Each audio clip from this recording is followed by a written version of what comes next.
So it's fantastic to see you this morning, Sharon. Today's podcast is on hidden risks, untapped opportunities. So it's actually great to meet you. We've met previously, obviously, and there are some synergies between what we do for our kind of accountancy and F&A clients, and obviously what you do. So we are an outsourced provider, professional services, but admin support across the finance and accounting world. But you are an outsourced provider of treasury management. So again, Sharon, do you want to just say hi and then maybe introduce yourself to the audience? Thank you, Craig, and thanks firstly for this wonderful opportunity, and to those of you who take the trouble to respond and to listen to this. It's always fun to do something for an audience, and I look forward to the few moments we have together now. Yes, we have met before, and we've met because of the personable touch of reaching out to an audience that I sensed QX were doing, and that yes. I found very appealing. So that was my reason for responding in the first place, and you've lived up to those standards from that moment onwards, Craig. Thank you. Great. What I have done, what my background is, I come from a foreign exchange risk management background, first of all working for a corporate that was in the cement industry, Blue Circle, and then I moved to Societe Generale, and as life had it, an opportunity knocked on the door and I grabbed it. I became the youngest foreign exchange chief dealer in the country, the only female, and a whole bunch of other accolades. But I lived through a very difficult time of serious glass ceilings against women in the financial services sector. So it was a very tough time. What that taught me is that the customer is not looked after by the bank or banks, and the bank can't look after the customer because they're not the only bank, and they're bankers. They are not commercial CFOs or business owners or entrepreneurs or any of those things that make up the population of companies that grow. I mean, 92% of the UK's companies are SMEs. So it's not because anybody's doing anything wrong, it's just not a match made in heaven. So I decided to broker that matchmaking and to put myself into the middle of that relationship. I did that back in 1988, which is a long while ago, when we didn't have the technology and the support structures we have now to make it a much easier job today.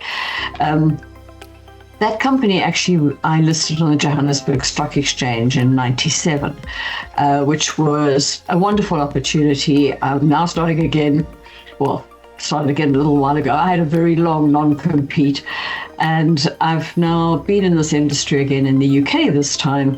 And it is actually interesting how relatively immature the South African market is in comparison to the UK, how relatively immature the UK market is to what the South African market is. Yep. And I put that down to interest rate differentials. South Africa has a very high interest rate, and therefore it makes a difference if you're trying to hedge. So their hedging maturity is a lot more agile, a lot more mature. Having started that services market back in 88, they've got a deep outsourcing solution provider belt of organizations. Here, we have a very large broker swathe of support activities. So it's a very different market.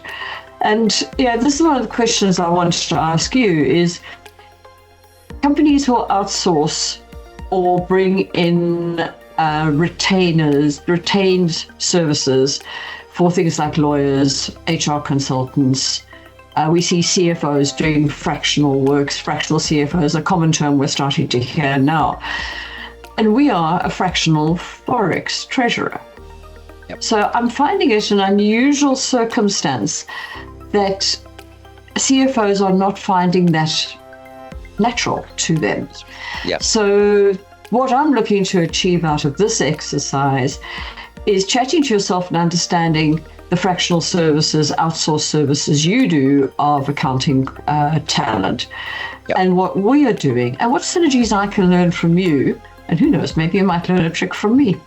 Yes, no, that sounds great. I mean, I know you've been running your business now successfully for quite a few years, but yeah, I think I'm quite happy to share what we're experiencing in the UK from outsourcing of professional accounting services. So it's been I think this will be probably our most successful year because of wonderful. Because of the involvement in the PE world. So the PE firms are buying accountancy practices like we've never seen before. I've noticed that. I've just lost my accountant in that. I've used the word lost. Lost is an interesting word, yeah, because some people do feel like that. So the PE side isn't for everybody, but what the opportunity when a PE firm buys an accountancy practice, what that gives us is the opportunity to showcase how we can add value. So we as we've said, there's a lot of hidden risks and hidden opportunity and untapped opportunities in the accountancy world. One of them is the vacancies. There's not enough people for a start in the UK. You'll be finding this for your treasury management side as well. There aren't enough people and good people to go around. So that's why. Well, that's the first reason people consider outsourcing. They can't find people locally. They can't find the talent locally. We've got 7 offices and 3,500 people in India, and we can recruit from the Big Four. So people that have worked for the Big Four in India will sometimes work for us. And again, there is so many untapped opportunities for people to work from India. And again, your mention before about technology has moved on from even 3 years ago. During the pandemic, we saw this massive swing that people were thinking, well, we're employing people working from home. Why are we not looking at offshoring, outsourcing as well? Because they'll just be dialed in through remote desktop as our guys are working from, outside the office at the moment. So why are we not looking at that to try and fill vacancies we've not been able to fill? Or to grow a service line that we've not been able to grow because we can't find the people. So that's where we've seen a massive change really in the last, say, 3 or 4 since COVID, and then the last year, especially post the PE kind of involvement in the accountancy sector.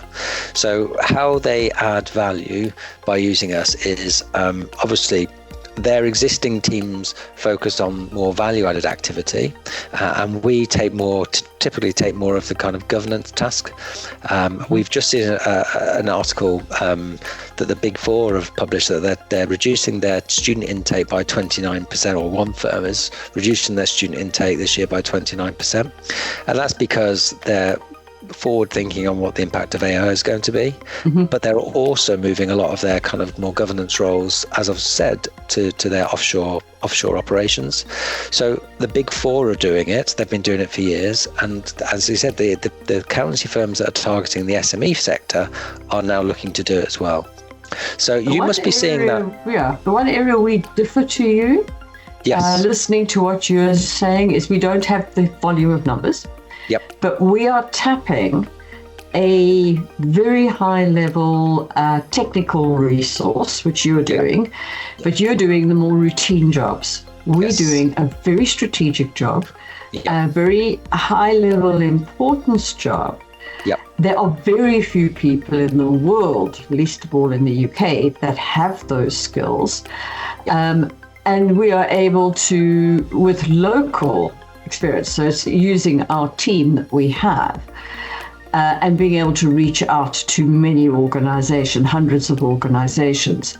So the model is slightly different in the fact that we are very much tapping on the resources that are Forex specialists. Yep. We just happen to have them in 2 countries at the moment, SA and the UK. That's not to say I'm not going to pick somebody up out of another country, because we work a remote solution. Yeah, which you will too. Yeah, we do. And are you finding then that there just aren't enough people in the UK able to do the service lines that you are offering? Is that what you're finding? We're not finding it. We find there are a lot of people who will sell you something, which is I need to do a trade. The only way I can make money is I have to get you to do something. Yep. And to do something might not be in your best interests. Yep. As a CFO, actually doing nothing right now might be in your best interest. Yes, I've seen on your website as well, Sharon. So we're in the business of adding value. Any good business will be, but we see. I'm looking on your website as well, and you're showing that your involvement in the firm from a fractional kind of treasury management perspective creates value for that firm. Are you seeing like a 3 or 5% saving in their foreign exchange costs and their treasury management? Yes. Yeah. If I look at the 30 odd years I've been involved in delivering this service, actually it's more than that. We've never been into a circumstance where we cannot deliver improvement. I've never ever seen something where we cannot identify a process, a timing, a policy, a currency provider, instrument usage, having meetings, having knowledge, having reporting, accounting, big on accounting. There is big value to be added for the organizations. The types of fees, the benefits we see, even in a negatively moving currency, we have seen 10% for some of our UK clients, and sort of just pre-COVID when we were going through the European crisis. Yep. So there are definitely very large benefits that can be materialized. Yep. There's also benefits, not only directly cash bottom line. Yes, I can see my profits increased. It's quite difficult to identify, but even more difficult to identify is the benefits that they have gained through saving CFO's time, making the right decisions first time round, not wasting efficiencies, having better reporting, having better decision-making tools, having a better internal costing process. All of these things are the things that also save money. And how do you quantify them? Even accountants are going to find that a challenge, but they should be saying, actually, this feels more correct. This feels more streamlined. This feels like it's working better. And actually, interestingly enough, because we're accounting properly, there is a positive number in the income statement. Yep. And again, it ties nicely into the kind of title for today's podcast, the hidden risks. So you can identify risks that they maybe can't identify. Don't even see them. Yeah, yes, that's what Don't even know they're there. Yeah. And it's not their specialism. You know, you get legal people that are specialists in HR. They don't know anything about corporate tax. Yeah. But you're not going to accuse them of being ineffective lawyers or specialists if they don't know something that they're not trained for. Yeah. And there is nothing in our accounting training globally that focuses very specifically on Forex risk. It isn't there. Yeah.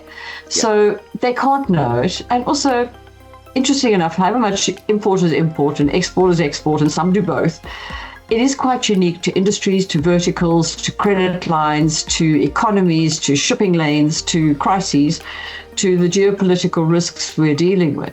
All of these things are as equally influencing. I mean, our agricultural sector has had the hardest 5 years ever that you could think of. Started off by COVID. But you look at other industries like tech. I mean, it's been the best 5 years that they've had, but they all import and export differently. Yeah. So you need to be agile. And the benefit that we bring in that outsourcing is our skills held by our individuals have seen it all. They see it all day, every day, from 360 facets and angles at which they are seeing this unique experience that a customer is having to deal with. Yep. So we are able to draw on what all our customers are doing for the benefit of all our customers as well. And I think that's a big benefit for companies. They know it's not just me who says it's a good idea right now because I feel like it. Yep. It's a good idea because I've got experience in what I'm doing. We see that as well. So we see, because we will dial into individual firms. We have the same experiences actually. So we will dial into individual accountancy firms, servers, remote desktop systems and servers, and we will see what the good, bad, and the brilliant looks like. And that gives us extra insight that we can bring to. So when we're talking to new clients and they say, well, why should we sit with QX? We say, well, like you, we can say we've been going for 20 years. We've seen everything over that last 20 years. We know how outsourcing from an accountancy perspective and from an F&A perspective should work well, and we will set that up for success using our experience. Is that something, so you identify those hidden risks, you then tap into those untapped opportunities by forward hedging, or so when you see volatilities due to, obviously we've got what's going on in the US at the moment, those big volatilities are an opportunity for you then? Always. Yeah. And half my customers are going to love me one day and they're going to love me, and the other half are going to love me on the other day. So because we've got importers and exporters, you're never going to satisfy everybody all the time. I think one of the things this game has taught me after 40 plus years in foreign exchange is patience, resilience, and do not panic. What we see customers doing is having a massive panic because Trump opened his mouth, and they go and make one single big bad decision. Every decision in Forex will be wrong at some point in time, but it'll also be right at some point in time. So it's understanding the fact that we've got the positives and the negatives is to always make sure that you work with the positive when it's available. So we do work with when the markets move. We had a customer recently who was saying, oh, it's got to this level, just do everything. I said, no, that's not actually a good strategic decision to take. I get we are going to increase your coverage, your hedging, your portfolio ratio. I think that's a very good idea, but I'm not going to make one decision to do that. I'm going to make lots of small decisions.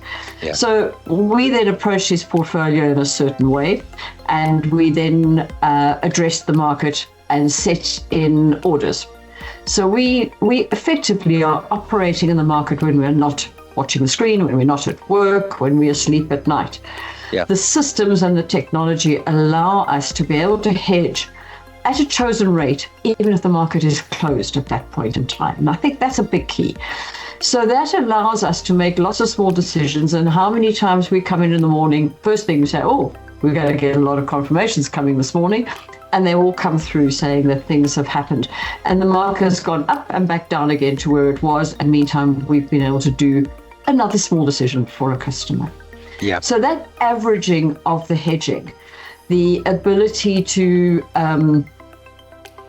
make many decisions. I saw a customer once who took out one particularly structured instrument, which I don't like. It's got a high cost built into it. They were advised to take it for 9 months to cover a period of 1 to 12 months worth. And they made one decision, one contract that was structured to be on average 4 months too expensive. So it wasn't a good structure. It gave the person what they wanted. They met their targets at the broker or bank, wherever it was. And they're now stuck with this thing. And they don't know how to use it. They don't know when to use it. They don't know, are there better ways to use it? And we saved them an absolute fortune, even though we were stuck with this one bad decision that we had to work within. And we were able to save them a vast amount of money. So the important thing is our systems allow for accurate accounting. So they can stop panicking about saying, how much did it actually cost me? How much money did I actually make? We've got that information. So get on and run your business and make good strategic decisions. Are you going to import from China, or are you going to import from Europe? That is more important to me, that you do that. Let me worry about how I'm going to deal with the Chinese currency, the yuan, or whether I'm going to deal in dollars, or whether we are going to need to hedge some of your euros. You look at things like credit terms. That's important for me, that you get the right credit term for the business. Let me worry about how the Forex fits into that credit term. But I need to know that about the business. I need to be able to advise and say, in that currency, if you're going for high credit terms, actually that's not going to work, because it's a very high interest rate country.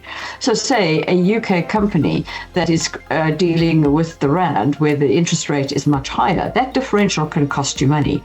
So it's making sure if in certain countries you want to go for very short terms, go for a discount rather, and negotiate. So I can give you that strategic input. You can then get on with making the best deals And we then worry about how the currency fits into that. A very key important part that relates to that is what do you buy it for, what do you sell it for, the costing rate. Well, how does it go through the accounting system? You guys are all accountants. You can't put a euro in for life. The euro somewhere is going to become a sterling or whatever your home currency is. So at some point there's a translation. And our job is working very closely with the accounting team on that translation to make sure it's the right one. The only times I see the accounts department makes more profit than the business, because they're putting this massive margin in there, and that massive margin protects the accountant and loses competitiveness in the business. Because they put too much protection into a place they could hedge and therefore become more competitive. So we do blend what we're doing into the business and the business decisions that they're taking and how the Forex influences. I've seen salespeople hide a sales docket in their drawer for weeks until the Forex market goes the way they want it. So they suddenly become Forex specialists at a sales level. The business has no idea they've even sold the thing yet. They haven't been able to source it, build it, make it, whatever. I haven't been able to hedge it. We've done nothing. But the risk to the business is massive. So we take out those unintended consequences that exist because your policies are not right. And you empower people to hide a sales docket in a drawer. And I've seen it. Genuinely, I've seen that. Yes. So we spend a lot of time with our clients when we first meet them, getting to know their strategic intent, what they're looking to get from outsourcing. So that's obviously important from your perspective Very as well. important. Well, we've got two elements. It's very much a regulated space. Know your customer as you do is highly critical. You need to be able to check if your customer is up to no good. And if they're up to no good, you need to know them well enough to be able to pick that up. The other aspect is to know them well enough that things are changing and to be able to say, is your business growing? Is your business not growing? Are you sourcing from another product line? Why are your dollars going down, your euros going up? What's going on in the business? Remember last year you paid a big corporate tax amount at this time of the year. You're doing that again this year. So they get all that kind of insight from us where we know the business, we know what they're doing. And that becomes critically important. So we obviously, when this podcast recording goes out, and it'll go out predominantly, I think, to the professional accounting side.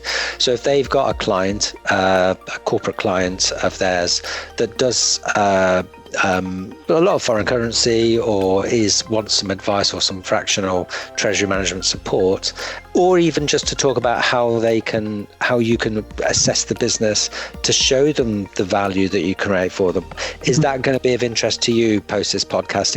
If companies start reaching out, or accountants start reaching out and doing introductions to you, to their client, to say, give them some advice on fractional treasury management, is that what you're looking for?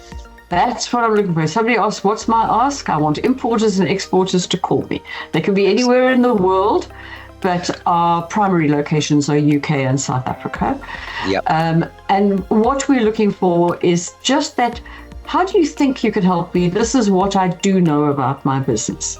And by the time we get past 20 minutes, usually most CFOs will, in most cases, not all, either say, you're right, this is an area I don't have the expertise. Now and then you come across an entrepreneur, business person who's been in these markets, they're in a PE environment, they've had some exposure to this market before. That's fine. They potentially may not be our customer, or they're wise enough to know that actually, more so than ever, they do know that they need our expertise to support them. So it's love to have those initial calls, totally unconditional. They can phone, make contact with us, and we can give them some paperwork. We can lead them through just a few primary questions, and then we can take on a more detailed engagement, either online or in person. We've got people in South Africa and in the UK where we can support them. So we face-to-face if we need to be in person, which we love. Brilliant. No, we do too. As we are dealing with slightly different products here compared to what you do and what we do, but we have the same approach. Please, if you want to see what the value you can create from outsourcing in the professional accounting space, give us a call. We'd be delighted to talk through the strategic intent that you've got for outsourcing. And then we, as you do, we can sometimes open their eyes as to what the potential opportunities are. Which they haven't thought of. I think a lot of people think outsourcing, and no disrespect to you, and I think this is for the benefit of the listeners, they think, they're going to outsource to the Philippines or to India, and I'm not going to be able to understand anything. They're not going to know me. But your accounting standards, typically your governance standards, those kind of activities are very universal. Yes. But you are matching a person and an expertise to a requirement. It's not a call center. And I think that's the important thing that our CFOs listening to this need to understand, that it's not a call center solution. Yep. It's not just anybody who's got a script who's going to give you the regurgitated script. They're coming with the expertise. They're coming in and they're offering daily, monthly, annually services to your company as though you'd employed them. And that's very different. And I don't think people must mix outsourcing with your call center outsourcing with fractional services outsourcing. Yes. Yeah, I think that's a key point for me, is that, and we say that to people. And if I was to talk to someone about someone that's working with us at the moment and say, why does it work well for you? It's all the things you've said there, Sharon. That it's we feel as though your person working with us is an extension of our team. Yes. They are just working remotely, and that is the secret, because we join. Those individuals that we place within firms join their town hall events. We want them to join their if there's any online social activities, link the people in as well. The more we can get those people embedded into the firm and the culture of that firm, so we understand the how it works and how that firm thinks, the better that relationship is going to be. And you've probably got this as well. Right. You've got some clients right on that. That I'm sure you've been working with for years, and so have we.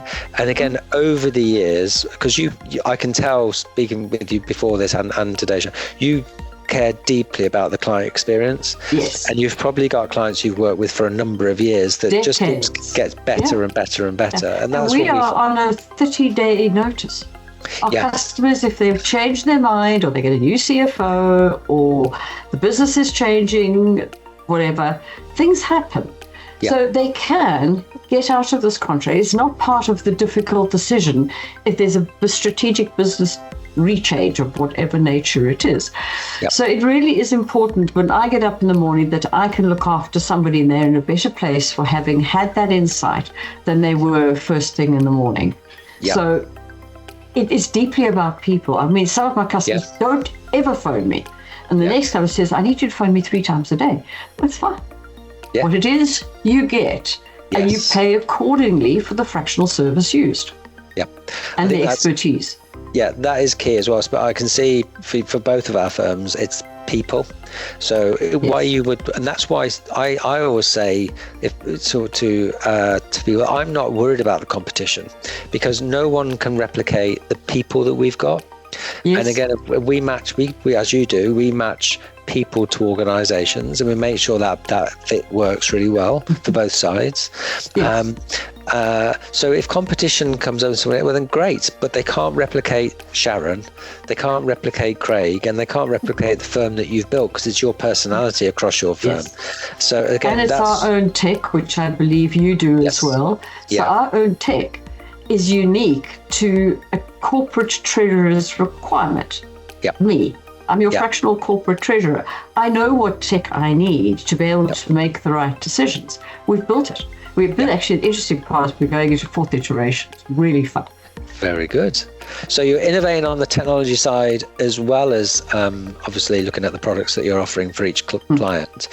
So it's constantly changing in terms of, because the world is changing. The world is changing. And COVID is actually nice. I mean, I've run a virtual company for well over a decade, 15, 20 years. COVID, now people are now used to the fact that some of my team are in New Zealand, some are in Canada, some are in South Africa, some are here, some are in Pakistan and India. people are relaxed about that now. So we are learning as a global market. Yes. And I think one of the things that is looking forward, if I look forward, I think things are going to get more volatile. Tech is going to take over certain functions. Yep. Things are going to become, if anything, more risky because you don't have that human oversight and check and balance systems. So things are going to get more difficult. But I do think our fractional services that we offer, called outsourcing, whatever we want to name them, are definitely going to make a difference. To corporates. I think there are going to be lots of specialisms, lots of specialities, but I think the fractional service market is going to grow. I do too, and I wouldn't just say that because I'm kind of trying. Speaking of books. I'm responsible for growing QX accounting services across the UK and Ireland. I wouldn't just say it because of that reason, but I definitely see that. I always say talent is global, not local. So if you can tap into that talent as you're doing, you're saying, fractional treasury management, talk to me about, and we can offer value there. We say, if it's a professional services firm, talk to us about how we can offer you solutions that meet your exact requirements, find people to meet your exact requirements. So it really doesn't matter whether they're sat next to you or like we're talking now as if we're sat next to you. It wouldn't make any difference if we were having this conversation across your desk. We'd be saying the same thing. We'd be seeing each other. We'd be seeing how we're reacting to each other. So I think you're right. There's a post-COVID especially, there's this global movement to global workforce, and how you excel and show your value. And that's how we'll survive and grow our businesses. I think we'll just have to keep showing our value, talking about what we're doing like we're doing today, and encouraging our potential clients to call us and have further conversations about the value we can create for them. Yes. So I'm going to close there then, Sharon. So this hidden risks, untapped opportunities. Is there anything you would like to close with, just for anyone like listening to this, as a next step?